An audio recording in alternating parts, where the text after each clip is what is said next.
So picture this. You have these highly trained parole board judges, right? True professionals. Exactly. People whose entire job is to weigh complex factors all day long.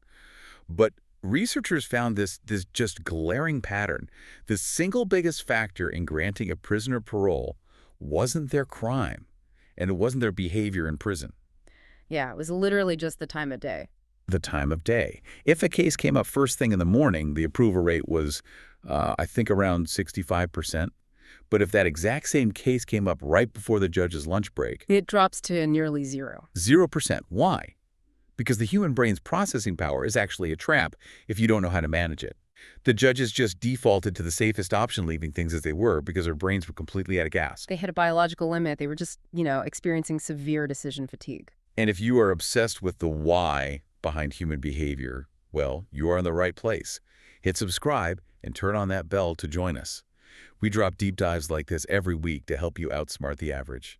Now let's get into the data. Let's do it. So most people think that making better choices just means gathering more information or just thinking harder. But it's not. Today we are breaking down analysis paralysis and why your own brain might actually be your worst enemy. Yeah, the intelligence paradox, basically. Exactly. Because you might not be a parole judge, but you experience this cognitive collapse all the time. I mean, have you ever spent 45 minutes just endlessly scrolling through Netflix at the end of a long day? Oh, absolutely. You're watching trailers, reading synopses, and then after all that agonizing, you just put on a sitcom you've already seen 10 times. Right, or staring at a wall of protein powders at the grocery store and just feeling totally frozen. Yes, complete paralysis. Yeah. So what is biologically happening there? Because, I mean, our brains can land rovers on Mars. Why do we short-circuit over picking a font? It's a fascinating contrast, really, but it's not a character flaw. It is a literal biological tug-of-war happening right inside your skull, primarily between two specific brain regions. Okay, let's unpack this. I know the shorthand is usually that the prefrontal cortex is the CEO of the brain, and the amygdala is the alarm system. Right. But let's go a layer deeper.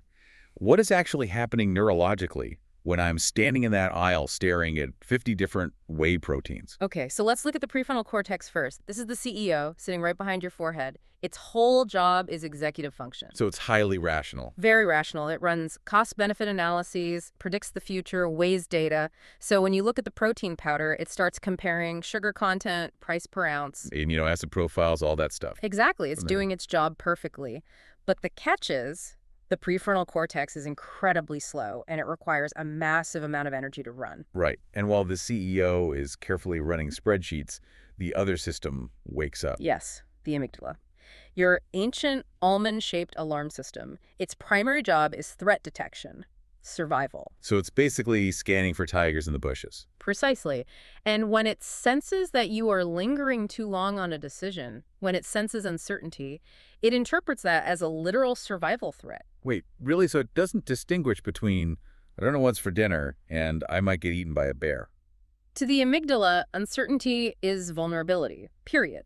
So it initiates a fear response. It triggers stress hormones like cortisol. Oh, wow. And here is where the mechanical breakdown happens. When cortisol floods the brain, it actively impairs the connections in your prefrontal cortex. It cuts the power. It overrides the logic center entirely. Because, evolutionarily, if a tiger is there, you don't have time to run a cost-benefit analysis. You just have to run. Okay, but, I mean, if an actual CEO in a real office feels uncertain, their natural response is to demand more data, right? Doesn't the prefrontal cortex just try to gather more info to soothe the amygdala? You would think so. That's the logical assumption. Like, hey, let's read these Yelp reviews so we know the restaurant is safe. Don't panic. Right, but that creates a vicious cycle because more data does not calm a fear response. When your brain is treating a restaurant choice like a life or death situation, gathering more data just introduces new variables. Oh, I see. Because every new Yelp review is a new potential problem. Exactly. One guy says the pasta is great, but another says the service was terrible, and now I have a whole new thing to stress about. Every new variable is a new chance to make a catastrophic mistake. The CEO tries to feed data to the alarm system, but the amygdala just sees this growing mountain of complexity and gets even more terrified. So cortisol goes up, logic goes down, and you're just stuck on the couch. Completely frozen. That biological reality is just wild. Yeah. We are fighting millions of years of evolution just to answer an email. But I want to pivot here because modern life has to be pouring gasoline on this fire. Oh, absolutely. It's the catalyst. Like the paradox of choice. Yeah. I mean, our brains just weren't built for the scale of modern living. For almost all of human history, choices were scarce. What's for dinner? Whatever you could forage. Right. Wait. What are you wearing? The one shirt you own. Exactly. Our brains evolved for a very narrow band of variables. You drop that same brain into a supermarket with 40,000 items, and it's an immediate recipe for neurological overload. And there's a scientific principle that maps this out perfectly. Hicks' law. Yes, Hicks' law. From what I understand, it states that the time and effort it takes to make a decision increases logarithmically with the number of choices. But let's clarify that. Because logarithmically is a heady math term. It doesn't just mean a straight line going up, does it? No, it's a very specific curve. If you go from having one option to two options, the effort doesn't just double. It spikes massively. Yeah. You suddenly have to weigh pros and cons, compare features, imagine different futures. So going from 2 to 4 spikes it again. Exactly. Now, eventually the curve flattens out, meaning going from 50 options to 51 doesn't add as much stress. But by the time you reach that flat part, you're already deep into analysis paralysis. The cognitive load is already maxed out. It's like trying to run a heavy software program on a decade-old laptop. That is a perfect Now, analogy. if you just have a text document open, it runs fine. But the more tabs you open, the more the load increases.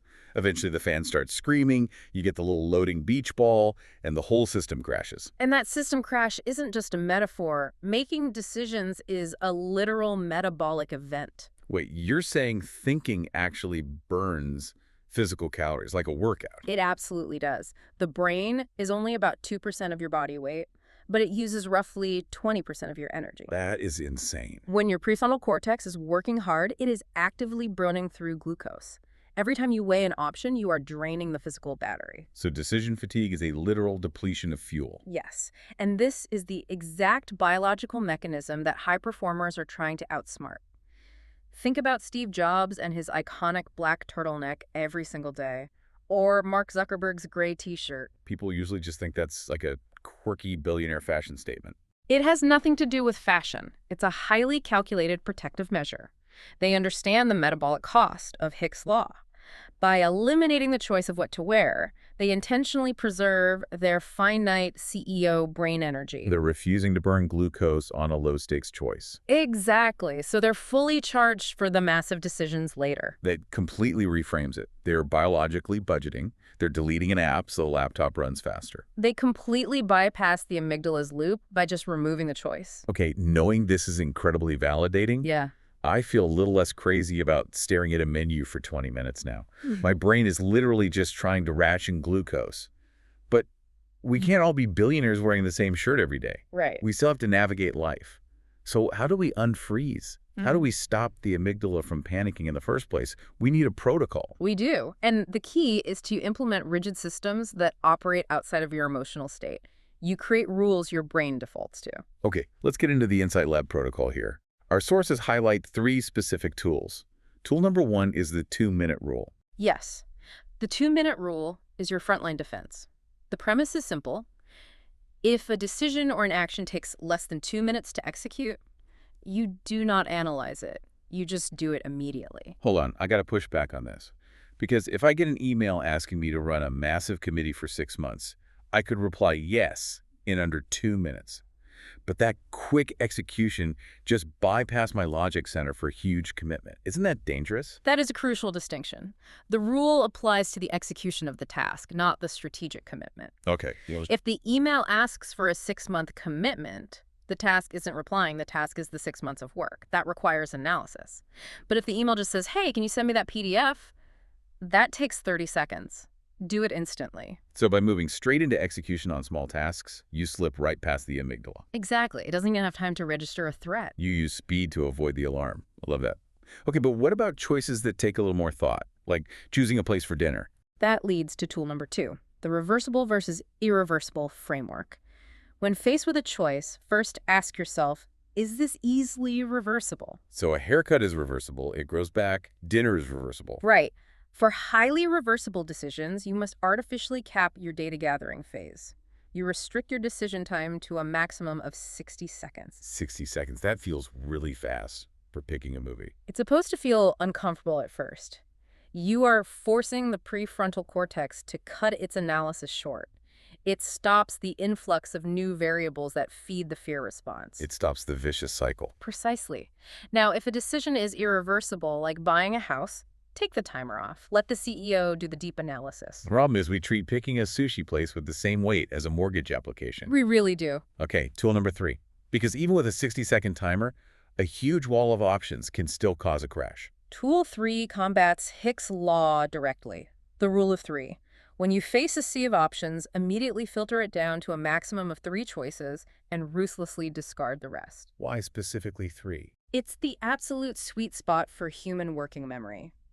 You can comfortably hold 3 distinct items in your active workspace. You can compare A to B and B to C. But the moment you add a 4th or 5th? The comparative matrix shatters, the cognitive load spikes, glucose burns too fast, and the amygdala hits the panic button. Here's where it gets really interesting to me. Looking at the 2-minute rule, the 60-second limit, and the rule of 3.